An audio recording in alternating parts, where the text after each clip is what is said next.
Bangladesh garments manufacturers and exports association জানিয়েছে, ঈদ উল আজহার ছুটির আগে দেশে প্রায় সব তৈরি পোশাক কারখানা শ্রমিকদের বেতন ও বোনাস পরিশোধ করেছে। মোটামুটি 6-7 তারিখের মধ্যে বেতন দিয়ে দেওয়া হয়। আমাদের মে মাসের বেতন বহু আগে দিয়ে দেওয়া হয়েছে, আমরা বোনাসও গতকালকে দিয়ে দিয়েছি। 15 জুন এক সংবাদ বিজ্ঞপ্তিতে বিজিএমইএ জানায়, ঢাকায় 1835টি ও চট্টগ্রামে 325টি সহ দেশে বর্তমানে মোট 2160টি পোশাক কারখানা চালু রয়েছে। শেষ মুহূর্তে যদি ব্যাংক এক্সপোর্টারদের সহযোগিতা না করে তাহলে প্রবলেম হয়ে যাবে। বেতন বোনাসগুলো শ্রমিকদের দিতে পারে, সেটা তাদের আশা করি যে তারা সহযোগিতা করবে।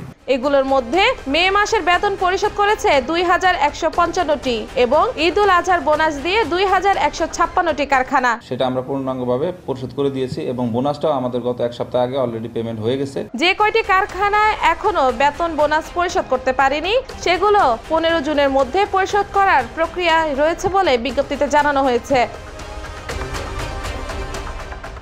এদিকে এক সংবাদ বিজ্ঞপ্তিতে শিল্প পুলিশ জানিয়েছে, দেশের সব কারখানায় প্রায় 100% শ্রমিকদের বেতন ও ঈদ বোনাস দেওয়া হয়েছে। 14 থেকে 15 তারিখের ভিতরে বেতন এবং বোনাস দিতে পারবে বলে আমার বিশ্বাস। পুলিশ অবশ্য কতগুলো কারখানা এখনো বকেয়া পরিশোধ করেনি সেই বিষয়ে কোনো তথ্য দেয়নি। আগামী 17 জুন পবিত্র ঈদ উল আজহা উদযাপন করবে বাংলাদেশের ইসলাম ধর্মাবলম্বীরা।